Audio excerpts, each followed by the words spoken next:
Assalamu alaikum warahmatullahi wabarakatuh. Ergaa tokko waa'ee galiinsaa fi deebii irratti biyya galuu fi deebi'uu irratti waan na mudate namoota isin fayyada jedhee waan yaaduuf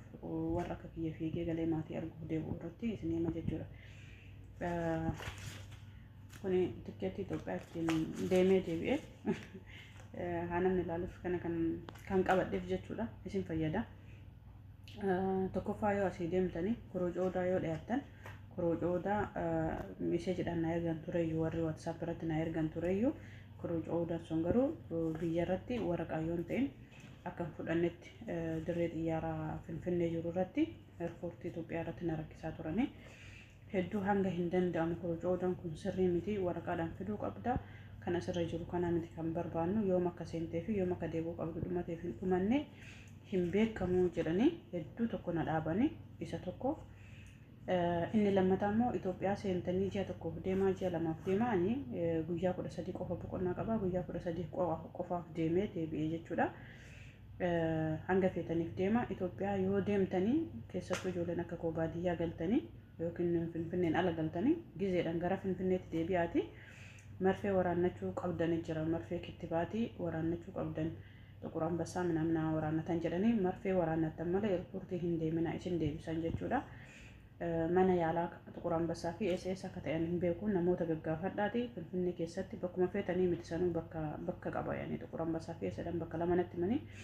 achi deemtanii kittibaatii waraannatan malee eerpoortiin Itoophiyaa gara Suudii isiniin ergu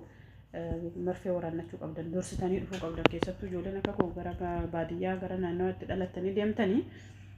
dursitanii anamma yoo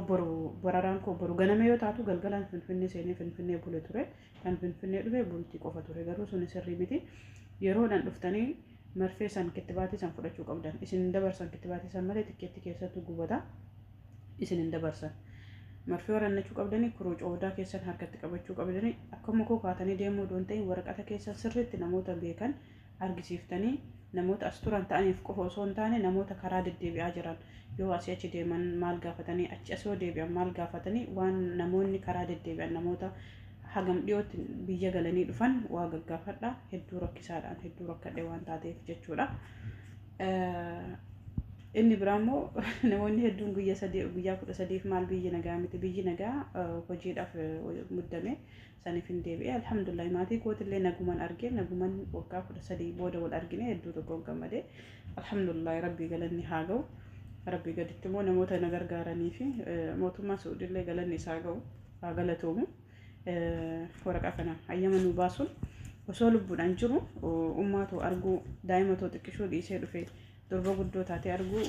waan na gammachiise caalaa hin jiru wanni kamuu na gammachiisuu hin danda'u kana booda guyyaa san kan maatii koo nagaan argee fi waan hanga ammaa xaaree itti xaareellee waan hanga yaadu olitti waan hin argadheef hedduu tokko galeessa kanatti hedduu tokko itti gammadee waraqaa sirreeffatummaan naa godhaa birrii 12,13 baasaa waraqaa sirreeffatuun seera qabeessa taatee tanqasaqqasuu dandeettaa seera qabeessa taatee dalagachuu dandeettaa si fayyada. Nan beeka mallaqna guddaadha mallaqa baasuu hin dandeenye mindaa gadi qannastee kontiraataatti deebi'uu dandeettaa yookiin immoo mallaqa kee baastee maatii kee deemtee galtee seera qabeessa taatee biyya kanatti deemtee dalagachuu dandeettaa wanni seera qabeessa ga'u hin jiru waa hedduu ittiin dalagachuu dandeettaa. Dirqama mana arabaa qofaa miti kan dalaguu dandeettu yoo mana arabaa ta'ellee kabajaadha manni arabaa bakka irraa guddannee bakka irraa razzaqannee bakka ofirra tarree maatii keenya irra tarree biyya keenya ittiin kabachisiifne malee bakka itti salphannee miti. Isaaniifillee warra gaariifillee warra badaafillee rabbi isaanii haa kennu nuufillee rabbi fayyaa nu haa kennu umrii haa dheeressu. Kanaafuu itti fayyadamaa ergaa kiyya kana wallahi isin fayyada. Korojoodaa keessan sirriitti nama argisiisa laalaa marfee waraannatan malee Itoophiyaa irratti marfee waraannatan malee achi as dhufuu hin dandeettanii kana itti fayyadamaadha. Carraa gaarii isin haa ta'u.